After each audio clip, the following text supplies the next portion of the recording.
Welcome to the Eutaw Street Banter podcast. Welcome, everybody, to another episode here on the Eutaw Street Banter podcast. With me is Elijah. How you doing, man? I'm doing good. Ready for some baseball, you know? Yeah. Nothing like talking about the Orioles spending some money for once. Yeah, first time in a long time. That's a lot of fun. And we got some promising prospects that are up right now, so they're doing pretty well. So we're not used to that. Usually prospects come up and struggle, right? Yeah. So our prospects right now aren't. But Hey, we'll take it. yeah, but we'll take it. We only have a We're only 10 games under 500. So it's okay. yeah. So you're saying there's a chance? Yeah. Well, the playoffs are like, what, a month away? We should need to go like 25 and 5 over the month of September. Yeah. And we just need like every team in front of us to lose. Yeah, and then It's that easy. Then all those Ravens fans can put the Ravens stuff away and put their Orioles stuff back. Yeah. Yeah, right. Yeah, so let's jump right in, everybody. We got some around the league news, around all of baseball, Yes. really. And one of those is that the Little League World Series wrapped up last week. Chinese Taipei beats Nevada 7-0, and it really. I watched a lot of it. It really wasn't that close of a game, but it's still a pretty amazing run. I mean, just to me, any team that was even there, is amazing. So I mean, it's you have to win a lot of games. Yeah. Just because. So you have to think, okay, so Cody lives right next door to the Little League, Millsboro Little League. We'll say, Yeah. if the Millsboro Little League team, they're all-stars. They have to go and play at all the surrounding teams. You have to beat them. Then you have to go. So say you got your county. Yeah. Well, then you got the rest of the counties you have to go play. Well, that's just your state. Don't worry. You have to go play, if you're from Delaware, you got Maryland, Pennsylvania, New Jersey, any other teams, whatever Mid-Atlantic region is. You got to go play them. And then, I don't even think by then you go to Williamsport, but that's not even to be on TV. It's a lot, yeah. Like, you still have to win more than that. Like, it's ridiculous. It's a lot. I mean, I will give a shout out to one team, is our softball team here. Went to the Senior League World Series championship game. We lost. I forget what team we lost to, but some other state. I can't remember. But anyway, we went to the championship, so kudos to you guys. But yeah, I mean, it's a lot of fun. Like I said, Little League is a great time. I love playing it. I mean, that's where I went to have fun, to play baseball. And that's probably not what is Little Leaguers like. You know, I mean, it probably felt like a job. They're probably, they probably had a great time, but I'm sure the parents are ready to be at home. Yeah. I think I remember seeing the one thing that they always do at Little League is they have like your career aspiration or your favorite food or something. Someone said they wanted to be an actuary, which that kid isn't having enough fun. Yeah. That's what he wants to do with his life. No hate on actuaries. I guess I'm not honestly smart enough to do that. Too much math and stuff, but that is I don't know if I've ever seen a 12-year-old say that's what they want to do. Yeah, I agree. Yeah. I mean, that's what I was for a long time, until like 12. Until like 12. Yeah, okay. Yeah. Just kidding. But yeah, moving on. Jazz Chisholm hits 2 home runs after his best friend dies. Yes. You got any more on that? So after the game, yes, that's a fact. You're laughing about a guy dying. No, I'm laughing how you wrote that. It's because I know you didn't know this happened. So I didn't know this happened. So Jazz Chisholm, first of all, shout out Jazz. Hit 2 home runs. He's on my fantasy team. Just carried me. I just beat my grandmother to go to the championship right now. So Jazz did help. And your grandmother's very good at fantasy baseball. Yeah. Yes. So every year she's really good. So I'll take because he's saying that because she beat him around before. Moving on. But Jazz Chisholm hit 2 home runs last night, and it comes out that his best friend had passed away before the game, I believe. Okay. And because you did see after the first home run, he came to the dugout, like Aaron Judge gave him a hug, and he was seen being emotional. And that's one of those things that I do always feel like in times where someone passed away in the family, that the player almost always does good. Yeah. Like I know, in like when your emotions kind of take control of you, it seems like you tend to succeed better. Yeah, There's a lot of runs that are hitting moments like that. Absolutely. Yeah, I think so too. I think it just makes the moment bigger. Yeah. Yeah, I mean, like certain players perform in big moments. Yeah. I think when something like that happens, it's definitely a big moment for them. And whether it's personal or professional, I think they kind of blend those two together. Yeah. Absolutely. But Cal Riley is now the record holder for most home runs as a catcher. We still have a month of the season left, by the way. Breaks Salvador Perez's record from 2021. Pretty amazing. It was his 49th homer of the season. Yes. And I mean, all TV keeps talking about is how Aaron Judge is still better. So to be fair, Aaron Judge is a better hitter. I think he's a better baseball player. Yeah. Yeah. To be fair, but Judge is good. But I mean, if I'm not a baseball writer, so I don't get a vote for MVP, I would give my vote to Cal Raleigh. Yeah. Strictly because he is a catcher. Yeah. I think the issue I have with it, with the media coverage of this, is Kyle Riley hits the home run, the 49th home run. He sets the record for most home runs as a catcher. Now they'd run right to Aaron Judge and compare the two. Yeah. And I'm like, okay, let's just I think Kyle Riley should be more compared to catchers. Compare him to Salvador Perez. Yeah, that's a great 2021. Great players. Go find some good Johnny Bench seasons when he won MVP. Yeah, absolutely. Absolutely. They do stuff like I don't know. So, but I mean, that positions is so different than every other position. Oh yeah, because I mean, you have Aaron Judge who catches the ball in the air a few times in the outfit, which that's not taken away from him. And then he gets hurt. doing it. Yeah. And then Cal Riley's back there. I mean, he's calling pitches for the best staff in baseball. I do sound like I'm a Judge hater, but I'm not. Actually, I actually love Aaron Judge. I'm a Jazz. I don't like Jazz that much. I know you don't. But Aaron Judge, I do like him. I just don't like the coverage that he's getting because he's not people kind of taking away his thunder. And I think that's the deal. Okay, so you want me to compare him to another catcher for you for trivia? So I have a trivia question. Okay. So Cal Raleigh hit 49 home runs, but he's only hit 40 home runs as a catcher. 9 of his 49 have been as a designated hitter, which, granted, that's 40 home runs as a catcher, okay. Which is still, that's the second most all time by a catcher. So he is now tied with Todd Hundley's 1996 season, Roy Camden Yellow's 1953 season, and Mike Piazza's 1997 season with 4 home runs as a catcher, while you're catching. Yeah. There's one person though ahead of them. Can you say who has the most home runs while playing catcher? He set that in 2003. Most home runs while playing catcher in 2003. Yes. He was an Atlanta Brave. Javi Lopez. Yeah. Javi Lopez. And he was a Baltimore Oriole. Let's go. Yeah. Yes, that was when the Orioles would get everybody at the end. Yeah. He wasn't hitting no 42 home runs with the Orioles. No. Yeah. It was cool to see him with the Orioles jersey. And it could be interesting. I mean, he may be able to get to Cal Riley's going to probably break it, if I had to assume, the switch hitting home run record, which was set by Mickey Mantle in 1961. It's 54. Wow. Man, so, that's crazy. That's pretty awesome because nobody saw that coming. I mean, we all would have seen Judge doing amazing because he's one of the best players in baseball. And Kyle Riley he was a great catcher before this year, but I mean, to do what he's doing, he's also passed Ken Griffey Jr.'s record of most multi-homer games in a season for Mariners history. Man, so he's breaking plenty of records. He's great. That's awesome. That's great. We want to talk about another Mariner though. So okay. I want to talk about Victor Robles. So Victor Robles, don't know if you guys saw. It wasn't like it was put out really by the media at all. He threw his bat at someone. Yeah. But to be fair, he had been hit 5 times in a series in AAA while rehabbing. 5 times, and that one pitcher hit him. I think that was the 3rd time that pitcher hit him, and he almost hit him earlier in the at-bat too. I get it. Like I get it. Getting hit by a pitch sucks, and that's I would say that getting hit in high school sucked. Yeah, I'm not getting hit with 95-mile-an-hour fastballs. So his tempers were maybe next time just to the helmet. To the helmet. And it didn't work for Bryce Harper. Was it Bryce? Oh, it was Bryce. Okay. Bryce Harper did that against Hunter Strickland, and just was doing.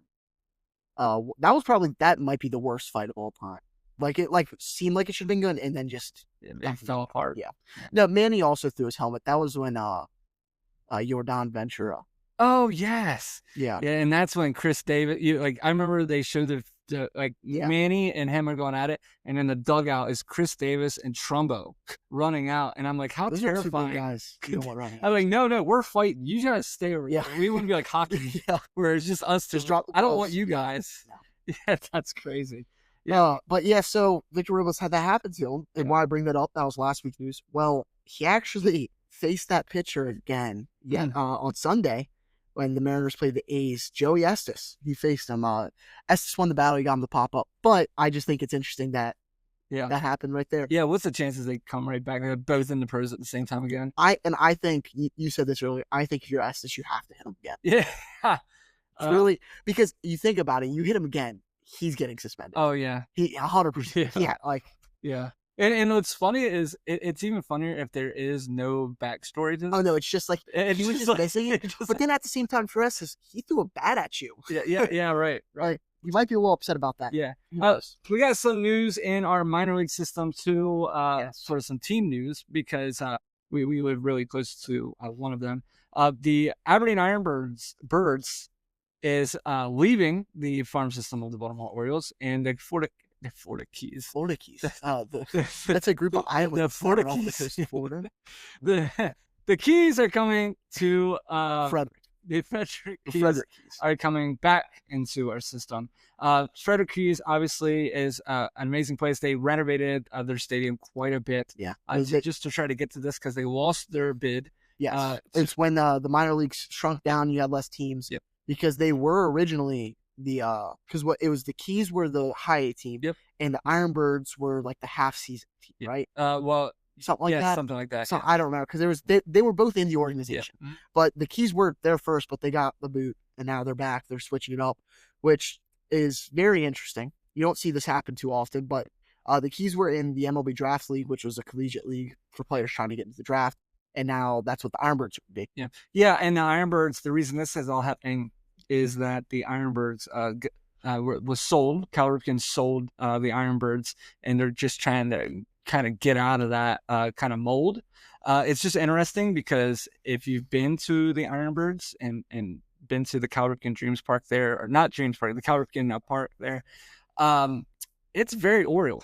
It's very Oriole. So, I mean, they have a hotel outside the stadium that looks like the warehouse. It's the exact same. Yeah. And they have a mini Camden Yards. They have a mini Fenway and all that too. Yeah. But Orioles is like the center one. I was actually just at the Ironbirds Stadium this past week. I got to visit with Michael Marcantonini, the voice of the Ironbirds, and I got to see the stadium and stuff. I was up in the booth for the game, and I will say the stadium's still nice. Oh yeah, it's better than the Shorebird Stadium. Yeah, it is really nice.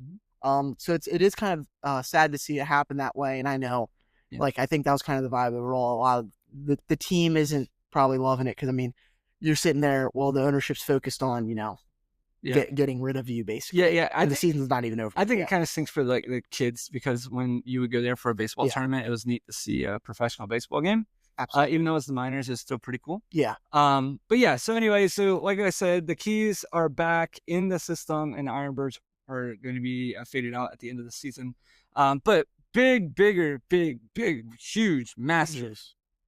Good news. It just came across our desk. Yeah, it just came. Okay.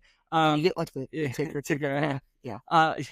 You say that because I'm the one that has to do that. Anyway, moving on is Kyle Bradish is debuting this week. If you're listening to this already, and he's already debuted, then you know how he did. I don't really care how he does. I just want to be healthy. The one thing I care about is that he doesn't get hurt. He doesn't. Yeah. Well, that's what you say. You don't care how he does. Yeah. I don't want it to be like first pitch he throws one right down the middle and takes a line drive back at him. For God's sakes, jeez. Well, that's what happened in 2023. He took a line drive off the foot. Okay, but we don't want that to happen. Okay. Hold up. Maybe I know. I want to give someone his flowers real quick because that was Tyler Wells'. For the first time, I was like, "Dang, Tyler Wells, you're good." Because we were down in Texas. Bradish was starting, and it was the first or second inning. Took a line drive off his foot. Tyler Wells was supposed to start the next day. Came in and threw 6 innings, scoreless. Really? Yeah. Well, now they're both hurt. Yeah. Well, not anymore, I guess. Yeah. I'm really excited to see what Bradish does. If you're watching this and you're playing the fantasy baseball, I just picked him up, so I'm hoping he does good. Yeah. I'm future Elisha.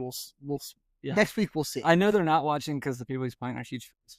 Yeah. So, but yeah, no. In all seriousness, this makes I'm happy that we're gonna get probably maybe 4 starts out of him before the season ends. And then we'll kind of know what we're kind of diving into. Well, if this is a classic Orioles injury pitcher, he's then goes 4 starts, and in December, like right around Christmas, he's gonna get shoulder or something.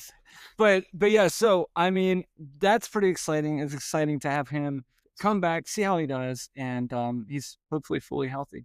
One thing I want to talk about really quick is we talked about this a few weeks ago, and that is that this was like one of the first years we didn't have a pitcher just come out of the blue. Yes. Right, and just be dominant. So last year it was what's his name? Suarez. Albert Suarez. And a few weeks ago, I'd say maybe we talked about this about 4 or 5 weeks ago. But we got to talk about this now, and that is that we now do have that person in Trevor Rogers, who has come out of nowhere. Granted, Trevor Rogers was good at one point. All of the other pitchers that have been, yeah. But compared to what he's been last year, yes. Yeah, but I mean, Albert Suarez was good in Japan, but yeah. So, but yeah, so was Sugano. Yeah, you're right. Yeah. But anyway, so I wanted to, because if when people listen back, I want to make sure people know that we called our bluff there. We set the record straight. I'm super excited about him. He pitched the other day against Boston. Yeah, dominated. I mean, he's the 2026 Cy Young. He's not. But actually, I thought you meant 2025. But yeah, maybe. Yeah. Wouldn't that be great? So thank you. Yeah, my bad. I thought you were saying that. I forgot what year we were. No. I won't be off to say that. He's not pitching yet. But he's pitching amazing. I mean, he is the best ERA in baseball. Yeah, I mean, so like I said, the main goal is that can we keep this going? Yeah, I hope so. Even if can next year do a 3 ERA, I'd live with that. I'd take a 3.5, honestly. I mean, so you're doing amazing. And another amazing thing, talking about some future stuff, is the Orioles finally did it. Everybody, they finally signed a prospect, and I know everybody probably wanted it to be Gunnar or whoever, but Samuel Basallo gets signed to an 8 years, $67 million contract. There is a club option in 2034. There's incentives, escalators. So basically he could be making up to $88.5 million. And dude, I hope he does. I hope he makes 88.5, because that means he met everything that they asked, and he reached every incentive that was given to him. And that can only help the Baltimore Orioles. I'm super excited about this. Obviously, we saw Adley out there. He's not signed to a long-term deal, and he will be, I believe, the first Orioles prospect to become a free agent. And like I said, though, Sammy Basallo and Adley Rutschman, I know people are comparing the two, and Adley could get traded, whatever. But I also don't think they're the same person at all. Oh, no. I think one's a catcher and one's a DH first base. I think, I'm excited for this. I'm excited to see that they finally did it. I'm also, there's also been news coming out that people have been asking Gunnar Henderson, and Gunnar said that there's been no conversation yet, but he's completely open to a conversation. But remember, that's the player. The player is always open to the conversation. It's the agent. Well, really, I think Boris is the agent of the. I really think what the Orioles need to start doing is they need to hire Jerry Jones, because if you're not informed of the Cowboys right now, Jerry Jones and Michael Parsons are fighting because Jerry Jones is a senile old man, basically. But Jerry Jones is getting mad at Michael Parsons for wanting his agent present during contract negotiations. I think that's what the Orioles need to do. David Rubenstein and Michael Elias need to go walk up to Gunnar Henderson and say, hey, let's go talk for a second. And that's when you talk about the contract. Yeah. Don't let him go on his phone. Don't let him do anything with his contract. Now, yell at him if he talks to his agent. But no, I mean, if you look beside his deal, it's kind of a steal. Yeah. So if you look at another deal that I could say is similar, so Jackson Chourio got signed before he'd ever played any MLB game by the Brewers for 8 years, $82 million. Right. Like, I mean, 67, 82, there's a decent difference. Yeah. Like, there's a whole Tyler O'Neill in between the two. But, it's definitely, it's interesting. It's risky to do this, but I'm glad we did it. Just think how much money you save if you think about waiting until Gunnar Henderson, Adley Rutschman, and Jordan Westbrook go into free agency to sign them. Yeah. You have to pay, that's $500 million to 3 players there versus $200 million. Yeah. For the same, right. I don't know. It's obviously risky. Samuel Basallo's going to be good. It's kind of like, it's risky, but at the same time, you kind of know, look, his bat is so proven that you know it's going to be good. Yeah, I'm super excited for him because I don't know. He's a fun guy to watch. The other day, I know he came in with I think bases loaded, 2 outs. They pinch hit him. Yeah, he strikes out. And I was like, you know what? It's good. It's like his 15th at bat. Yeah, I'm like, it's okay. I'd do the same thing if I had 100 at bats. Yeah. So we're gonna have a little bit of fun. I think one thing that I've been thinking about is how we're bringing up these prospects right now and they're performing. Yes. And how in the past few years we brought up prospects and we still have a first baseman right now who isn't performing up to expectations, right? Yes. And to me, expectations, I don't have super high ones, but I just need you to be like major league average. Yeah. Right. So and we have a couple guys that are doing that, and a couple guys from the past that did not do that at the beginning. And it is interesting to look because there were a couple guys that like had multiple different shots that like a few cups of coffee basically where they play like 10 games a season. And like one season they'd be batting 1,000 through like 10 games, and the other season they had one hit. Right. It's really interesting to see kind of the balance. That's why some of the names that I put together here to compare are kind of to almost poke fun at this concept, because at the same time, with some of these young guys, you really never know. Yeah, true. But it is interesting to look. Like, first off, here we have one of our best bats of late, Jeremiah Jackson. Yep. And he's been killing it since coming up this season. He has, in 19 games, he's batting a .333 with an .830 OPS. He just hit his first home run. He has 9 RBIs. And someone that, I mean, he's an infielder, let's be honest. He shouldn't be playing the outfield as much as he does, but there's really no room in the infield for him. So that's kind of where they stuck him. His defense struggling. But if you look at, we'll say a comparable player, Joey Ortiz is supposed to be better than Jeremiah Jackson. Right. Well, in 2023, Joey Ortiz had 15 games with the Orioles where he batted a .212 and he had a .448 OPS. Yeah. He's still not hitting a ton over for No. Brewers. He's great fielder. Great glove. Yeah. Great. So almost the exact opposite. Yeah. I hear you. But it is interesting. And then like you also compare Dylan Beavers has come up and killed it in 8 games. He's batting at .296 with a .923 OPS. So 160 OPS plus. And does he not have the shortest swing you've ever seen? He has a swing that if you went and I grabbed your daughter right now, your 4-year-old daughter, and I told her to bat left-handed, that's what it would look like. Yeah, I mean, he hit the home run onto the short porch the other day, and it wasn't short, but he hit the ball 400 some feet. Shout out to the fan that called it. Oh, really? Someone called it in the air. All right, but and he didn't. His swing barely got it past his front hip, and I'm like, all right, man, like I don't care how you swing. It looks like he swings a barbell. Like it's like just it's crazy. It just I know Yeah. I texted you this. It just reminds me so much of like Kyle Tucker's. Yeah. Like they look the same to me. No, I talked to Michael Marcantonini, the guy from the Ironbirds, the play-by-play man, and he kind of agreed a little bit with that when I brought it up because he. Did you tell him I said that? Did you give me my props? I don't remember. This was a while. Probably. That's a no. I didn't. He's like, you know what? Because well, to be fair, I don't give you full credit for that take because I've seen other people say that. No. I made that up myself. I've seen other people say it on. They probably would. Yeah, they probably called. Yeah. they called you up. Yeah. Okay, yeah. Like, Cody, who's this? Well, I brought that up, and Awesome. he saw the similarities in the swing, in the style of play from where he watched him obviously for a while down in Single A, because that's always interesting to get to take someone like that just because he sees them day in day out in person, Right. to see kind of a little bit of a difference there. Sure. But I definitely do agree with you that his swing path, it is his swing a lot that looks like Kyle Stowers, because Kyle Tucker, Yeah. his swing is a little goofy too. Yeah. The reason I said Kyle Stowers is because I'm comparing Beavers to Stowers today. In 2024, in 19 games with the Orioles, Kyle Stowers batted a .306 with a .797 OPS. And what did that get him?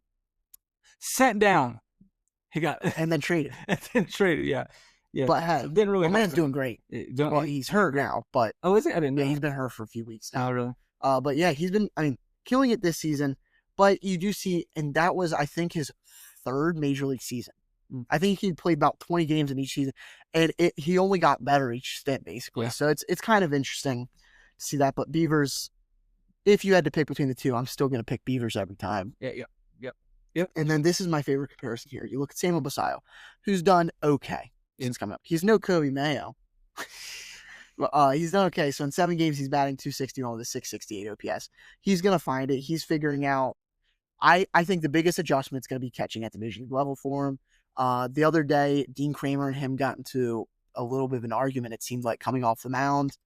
Dean was struggling, and you do wonder how much of that is a young catcher. Like, Maybe. that's one of the problems. You really just don't know, like, how that plays into it. Yeah. I also think. Yeah. Maybe. Yeah. I don't know. Dean looked a little upset with him. I'll say that. Yeah. He looks upset all the time. Maybe if you didn't give up 7 runs in 2 innings, maybe you. Cody, he has like the 4th lowest ERA in baseball Terrible. since the beginning Absolutely. of May or something. Yeah. Moving on. I listened to last week's episode. I did. And I listened to it. I talked about and what how his great stats- he did. I talked about stats. It's not just feeling. He talked about how Stats. great he was, and then in the middle, I let them get through 3 innings. I didn't send it after the first inning. I sent a text of the stat line. It was 2 2/3. Not 3. It was 2 2/3. Yeah, and then I was like, I'm sending it because. But you look, this is Dean Kramer. I say this every time. Dean Kramer is going to give you 3 really good starts and then a bad. If you go look at his stats for the past 3 years, I guarantee you that's how it goes. Yeah. But Samuel Basallo, that's what we're trying to talk about. I compared him to 2017 Chance Sisco. Shoo. And this is why I say this, that prospects are funny. Chance Sisco was supposed to be really good, was he not? Yeah, he was supposed to be good. He batted in 10 games. He had 333 batting average and a 1.232 OPS. Yeah. So is Samuel Basallo worse than Chance Sisco? Yeah, guess so. Yeah. No, it's not. No, you're right. I agree. But it's interesting to see when you do compare. Obviously, that's like a different era of Orioles. It's still interesting that certain prospects come up and do good, certain ones do bad. Like it was hard for me to even find a comparison to throw in like a Heston Kjerstad into this, just because he was good for so long. Like you were not good, but he had like good stints and then just was really bad this year. Yeah. Yeah. No, I think the biggest thing for me was like comparing the guys coming up, Dylan Beavers, Samuel Basallo, Jeremiah Jackson, is comparing them to what Jeremiah. Bringing them up, comparing them to what we've been bringing up. Yeah. So like the biggest one, guys, everybody knows, Kobe Mayo, bringing him up. He's supposed to be the huge power hitter. Yeah. We tried to bring him up last year. He bats a .098. Yeah. Right. So in 48 plate appearances, he had 4 hits. So I'm sorry, 46 plate appearances. And then this year, when he's getting plate appearances now, he's 186 plate appearances, 33 hits, batting a 198. So the 52 strikeouts is a lot. So, I mean, he's played in 55 games, 52 strikeouts. That's a lot of strikeouts. So that's the stuff that's kind of triggering me here. Jackson Holliday, last year we bring him up, struggles tremendous. Yeah. Struggles so much we had to send him right back down because he went, a week without getting a hit? Yeah. You know what I mean? So it's stuff like this that I'm just not used to as an Orioles fan of the past 3 years. I've been an Orioles fan my whole life, but thinking of the past 3 years, is I'm not used to them just coming up and providing run support, providing tough at-bats. And that's kind of one of my favorite parts about these young guys coming up and doing so well. You know what I mean? Yeah. I mean, and even if you look at Kobe Mayo, like you can always find some stats that are bad and some stats that are good. Overall, he's been bad this season, right? Like Kobe Mayo, if you look at his stats through June and July, he was a productive hitter in the month of June and July. He had an OPS. I mean, in the month of July, he had an OPS plus of 182. Yeah. Like he was very good in July. In August, he's really slumped. That's true. He has 28 strikeouts in the month of August. Like that's rough. Yeah. He's at a bad. If you take away his August and he did just slightly worse than he did in July, he's already a productive bat. Like he's a productive bat. Yeah. But I'm glad at least that he's getting the opportunity to start every day. That's what they need. That's what he needs. Absolutely. That's truly the only way to figure yourself out. Is do that. That's the only way Brandon Young's going to get better. It's the only way Kate Povich is going to get better. It's the only way all of these young guys are going to get better, is to just play. And that's why, honestly, Adley Rutschman's injury is perfect. I wouldn't be surprised if Adley Rutschman doesn't play again for the rest of the season. I don't know what his timeline is, but I wouldn't be surprised because you let Basallo catch 5 days a week now for the rest of the season. He'll figure it out at the big league level and he'll be ready. You'll be confident in him catching next season. I agree. You'll be confident in Beavers playing the outfield. I'm not saying this because I think you don't agree with me. I know you agree. Yeah, you're 100% right. But I mean, that's one of my favorite things is I was going into this offseason a few weeks ago thinking that the Orioles have to sign an outfielder. Yeah. Like I still would like to see a center fielder, but they have to get a big outfielder. And Beavers is kind of solving this a little bit. Now, is he the solution? I don't know. I hope so. But the biggest thing is that he's giving us hope for that outfield spot. He's kind of like being the Cowser of last year. Yeah. Where I'm not putting that pedestal on him. But I mean, what I'm saying is in the month, he's really shown where he could possibly be that guy. So hopefully, I hope so. Hopefully he can dominate and do awesome. Like you said, if Dylan Beavers is slightly above league average as an outfielder, that's all you really need because you're going to have on any day, Samuel Basallo is going to be a good big league hitter. Then if Cody Mayo figures it out, you already have Holiday, Gunnar, and Westberg are solid bats at the top of your order. Mm-hmm. Same with Cowser. And you fill in the pieces. If you have 5 really good hitters and then 4 slightly above average hitters, you're a playoff team. Yeah. That's really all it The takes. biggest thing the Orioles need to do this for the rest of the season is every time Tyler O'Neill needs anything, like an ice bath, Just send them to AAA already. if you need like anything, nothing works. You know what I mean? Like your hot tub. Oh, sorry, hot tub's too cold.